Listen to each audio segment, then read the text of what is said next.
Всем снова здравствуйте, всем добрый вечер. На часах 18:05 и я опять с вами. Что у нас по погоде? Погода нормальная. Чего греха таить и что-то говорить. Сейчас на моем градуснике 10 градусов тепла. Не столько много солнца, не настолько оно теплое, но все же тепло. Тепло на улице и хорошо. С одной стороны, тепло вроде бы для нас отлично, но у нас же на балконе картошка, еще 3 капусты. Картошка уже кое-где начала прорастать. В общем, Андрей будет выходной, переберет, потому что по такой температуре, конечно, она не хранится. При такой температуре. На гараж вывести, вы знаете, там всего лишь 2 или 3 сетки. Вести на гараж, ну, в общем, гараж это такое место, знаете, ну, намного опаснее. Не хочется. Ну, как-нибудь будет. Переберем. Не настолько много этой самой картошки. Что у нас по обстановке? Обстановка снова относительно спокойная. Бахи слышны. Сейчас вот после обеда как бы не слышно, с утра слышны были. Сирена по-прежнему гудит. Вчера почитала информацию после ночного вот этого обстрела. Есть и погибшие, есть и раненые. Вот так вот.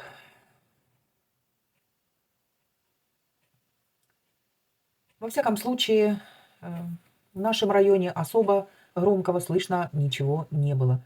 Подчеркиваю постоянно, потому как если начну говорить за город, сразу начинают писать, что а там вот бахи, а там было громко.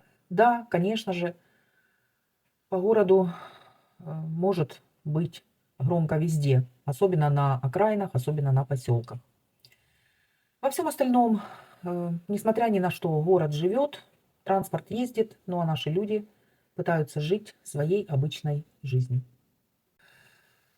Полчаса назад или минут 40 снова были проблемы с напряжением. Напряжение упало до 160, потом резко взлетело до 180. Сейчас смотрю, вот 219, 220. Кто его знает, что это было. Я на всякий случай все повыключала снова. Ну, вроде бы как уже минут 15, 220, вот смотрю.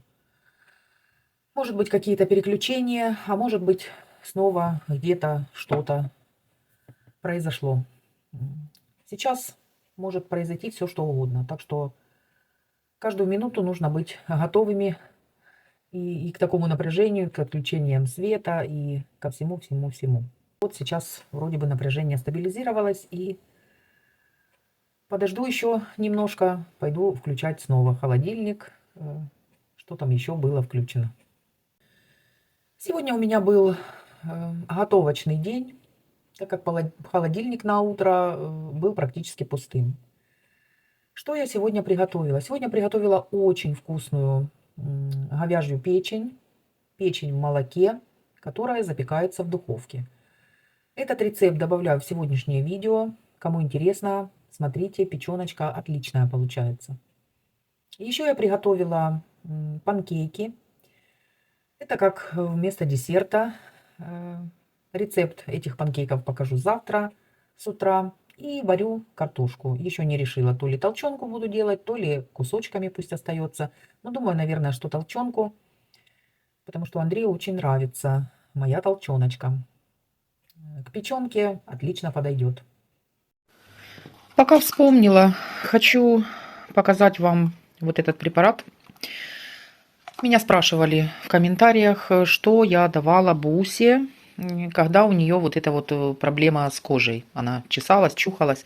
Значит, я дала вот этот препарат Океро.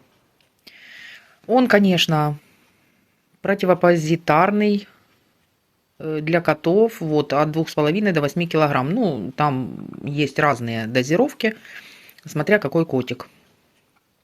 Эта таблетка как раз ей для профилактики всяких паразитов, и внешних, и внутренних.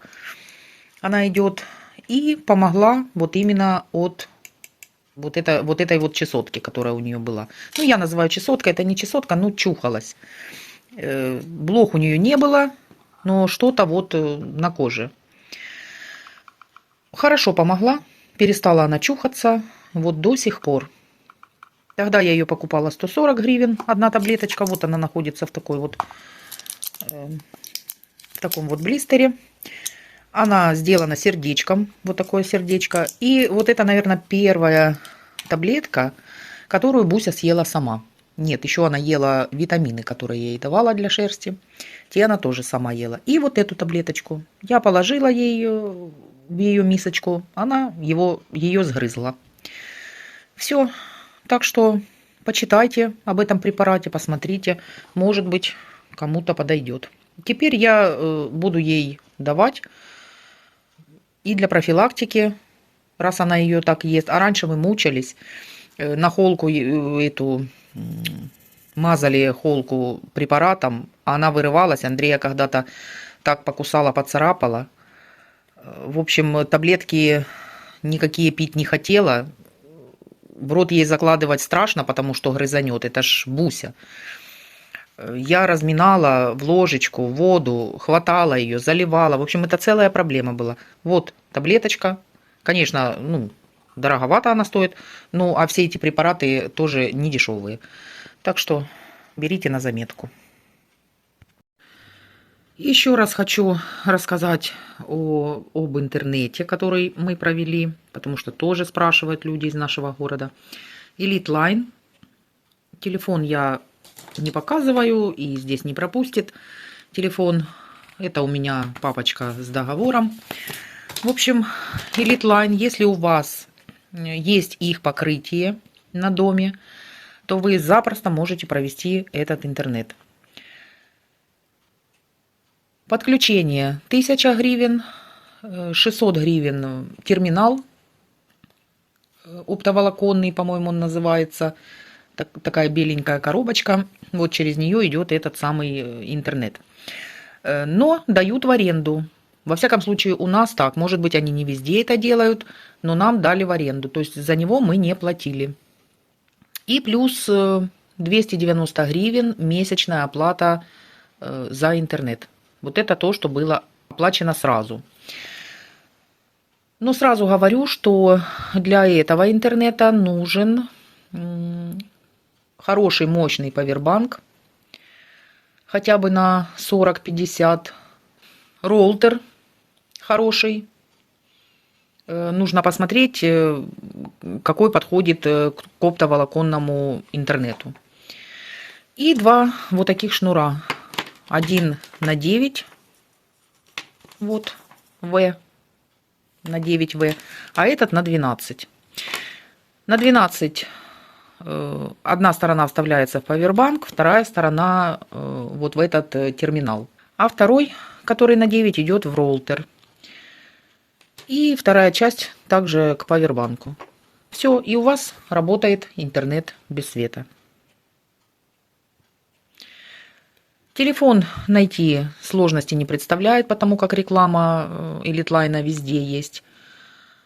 Позвонить по номеру телефона, и девочки все подробно рассказывают. Говорите свой адрес, они смотрят, есть покрытие, нет, и дальше рассказывают, что вам делать. Принимают заявочку. У нас, по-моему, через 2 или через 3 дня пришли и сделали. Может быть, сейчас очередь будет побольше. Потому что, насколько я слышу, насколько я знаю, уже все стараются перейти именно на этого провайдера. Сегодня хочу приготовить очень вкусную говяжью печень. Печень в молоке, запеченную в духовке. Печень режу на вот такие вот довольно-таки крупные кусочки. Забыла сказать и забыла это сделать. Снимаю пленку с печени. Она легко снимается, немножко подрезали, потом пальцами вот так, и все снимется. Ну, так как я часть печени нарезала, сейчас из тех кусочков сниму. Печенку я посолила, поперчила, посыпала специями. В миску разбила яйца. В тарелку насыпала муку, и сейчас печенку нужно обжарить. Сначала макать в яйцо, потом муку и выкладывать на разогретую сковородку. Жарить до румяности небольшой с двух сторон. Минуты по 2. С одной стороны и с другой стороны. Печень выкладываю в форму для запекания в один слой. В той же сковородке, добавив еще немного масла растительного, нужно обжарить лук, порезанный полукольцами или перьями, до небольшой румяности. Лук, когда я обжаривала, немножко его еще подсолила. Сейчас залью печенку молоком. Вот так вот прямо молоком заливаем до... Вот так, чтобы немного печень была покрыта молоком. И сейчас еще немножечко сверху посолю и поперчу. Отправляю в разогретую до 180 градусов духовку минут на 20-25. Ну что, печеночка готова. Вот так она выглядит. Я специально разрезала кусочек, чтобы показать, что она готова.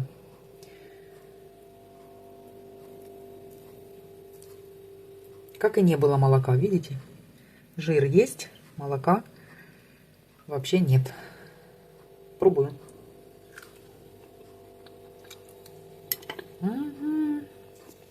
Ой, как-то не так замычало. Очень вкусная. Горячая. Нежная, сочная.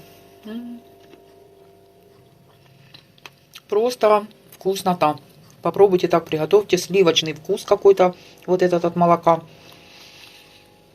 Прелесть. Очень вкусно. А на сегодня, друзья, все. Новостей больше нет. На данный момент, на эту минуту, все вроде бы в городе тихо. Все сейчас спокойно. Я ничего не слышу. Всем, конечно же, скорейшего наступления мира. Всем добра, тепла, света.